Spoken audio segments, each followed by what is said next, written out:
Hey everyone, welcome to my kitchen. I am in the process of cleaning. I'm going to be cleaning my floor, and I wanted to show you two tools that I got. This I actually have wanted for a while, and basically I ended up not getting it last spring when I ordered, because I already had one. Not this brand, but I had just a generic one. So I was like, well, I don't need one right now, so I'll wait until I do. And um, now I was ready to upgrade to a mop, and I upgraded my consultant's package so I would get both of these right here, both of these tools.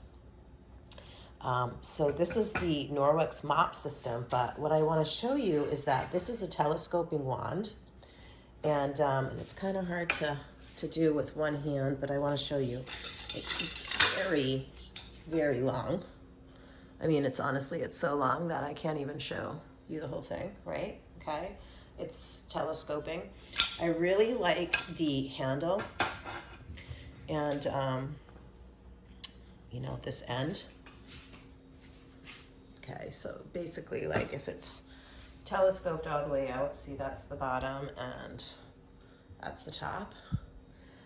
But basically, these two are interchangeable. So I can now put that on this duster, and this is going to come in really handy in my house because, you can use it just regular with this handle, or you can stick it on the top of this wand. But I have 10-foot ceilings, so I cannot reach up there, and I do not always remember to ask Rich. And whenever I do, it seems he's not here, and I go, I forgot to ask him again. So we get cobwebs in the corner. This is a super old house. Heating season just started, so yeah, we start getting, the corner webs, and you should always clean from top to bottom. So I got this system, and I like that I can use these two tools together. This is the microfiber wet mop, and let's see, what does this say? This one is 70% recycled material, and it just sticks like a Velcro. This also has, and it's kind of hard for me to show you because my hands are a little full, but this even has a lock on it so that you can control this top. You can lock it, but I don't need that right now. And this is the dry dusting mop. And this one is, what does this say? 82% recycled microfiber yarn. And I want to tell you why this is so important. And one of the reasons why I switched to, let me just grab my coffee here, why I switched to Norwex microfiber, because I used microfibers before, when I was cleaning houses, and I knew that they were good, but I did not know this. Microfibers is microplastic. Not on this, no, because this is made out of recycled material, and Norwex has a minimal shed, okay? And what that is microplastics are microplastics. We have a serious issue with our textiles on this planet. And when you wash clothes a couple times and it goes through the wash and the laundry cycles, and it starts looking like it's been washed a couple times, well, that's because those microfibers are shedding. But Norwex doesn't do that, okay? This is like the most minimal shed product that I could find by searching online. So the fabric that they use for these textiles is as environmentally friendly as I could humanly find at this point in time. That's why, seriously. We have a serious problem with microplastics on this planet. We have a serious textile problem with how textiles are manufactured on this planet. And when no one talks about them, we talk about all kinds of stuff online, right? But nobody talks about this. Nobody talks about, you know, all the microfiber in our oceans. And it's bad. It doesn't break down. Whether it's beads, little teeny plastic beads from personal care products to teeny tiny fibers, you know, little teeny millimeter size plastics that break off of fabrics. So, you know, this is your environmentally earth-friendly choice. So there you go. I'm going to probably use the crap out of this, and I'm not going to have to worry. And I will beat these up. I'm telling you, these will be, I will have to get a couple of these and a couple of these because honestly, like I will use these for my walls. So I'll get separate ones for that. And, you know, a couple of these, and I'll use them for different things. But I'm not going to have to worry about these shedding, right? I'm going to beat the crap out of these and I don't have to worry about the fibers breaking down in the wash, especially not when I use my microfiber cleaner because these enzymes aren't going to break them down. And that is why you use the whole system. So yeah, I'm going to clean my floor. I guarantee you. I mean, it doesn't look all that bad, but honestly, people walk in here all the time with shoes, which is disgusting and really needs to stop. But, you know, like these are actually my house shoes. And I wear these a lot of times when I'm cleaning.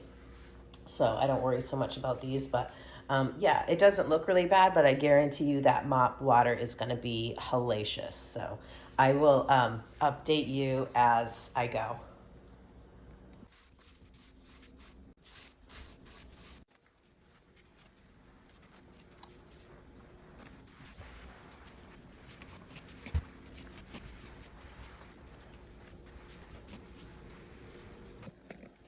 Okay, I just swept and then I did this dry mop and look at all the stuff that sweeping left behind.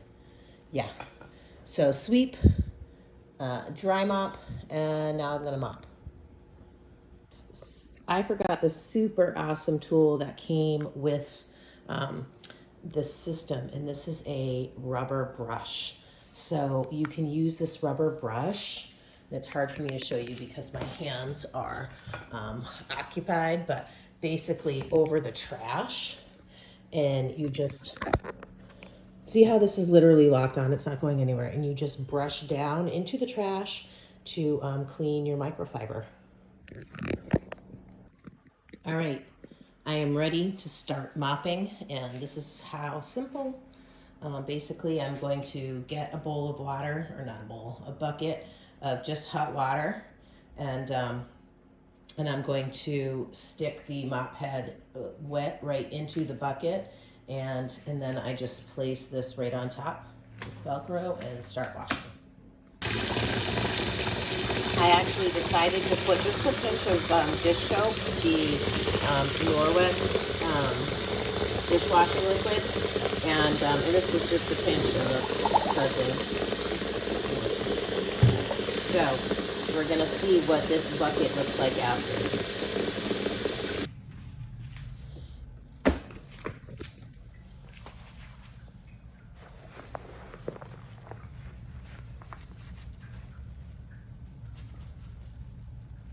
And put it right on like that, nice and wet, because I really want to scrub my floors. And I have one area right here in front of the stove that is just ick. It's always been since we moved in. And yeah, this place doesn't have it. You know, it's super old, right? It doesn't have a hood vent. So it gets sort of tacky. So you have to really stay on top of the cleaning. But I spritzed a little bit of degreaser right there. And then in there is just some dish soap.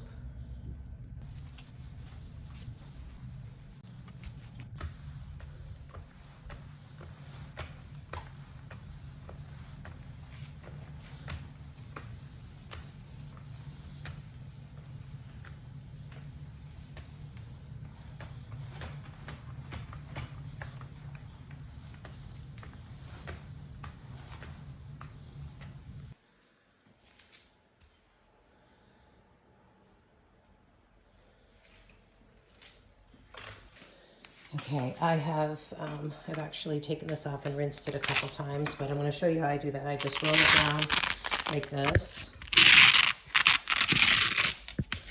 And I'm actually surprised at what little soap I put in the bucket and spritzed on the little spot over there, and it came right up with very little elbow grease. So I just wring it out. I don't know if you can see the water. It's getting pretty cloudy. And I'm just going to, rinse it like this. And I do the same thing. I roll it.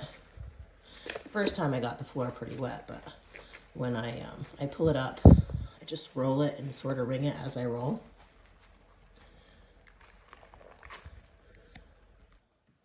I'm actually just going to wash myself out of this room, and then I'm going to leave it to dry. I wash over the part where I've already walked over that was wet. So one thing about these floors is that they clean nice, but if you walk on them when they're wet, you can see all of your footprints. All right, my floor is drying, and right now all I can smell is clementine essential oil. So I really am liking the clementine. My floor looks pretty shiny, so let's see what it looks like when it dries. All right, this is my floor. It's definitely, you can see the light shining in, but it definitely felt like it was a much more mechanical action using those mops. It is fully dried now. I try not to walk on it, but I can see there's actually marks there because Remy walked in when it was still a little wet. But it definitely cleaned well. The bucket is not too bad. Let's see how thick the water is. It's cloudy, you know. I actually stopped again in April using harsh chemicals on the floor, so there wasn't too much of a buildup. But yeah, that's just a little dish soap, water, and some mechanical cleaning.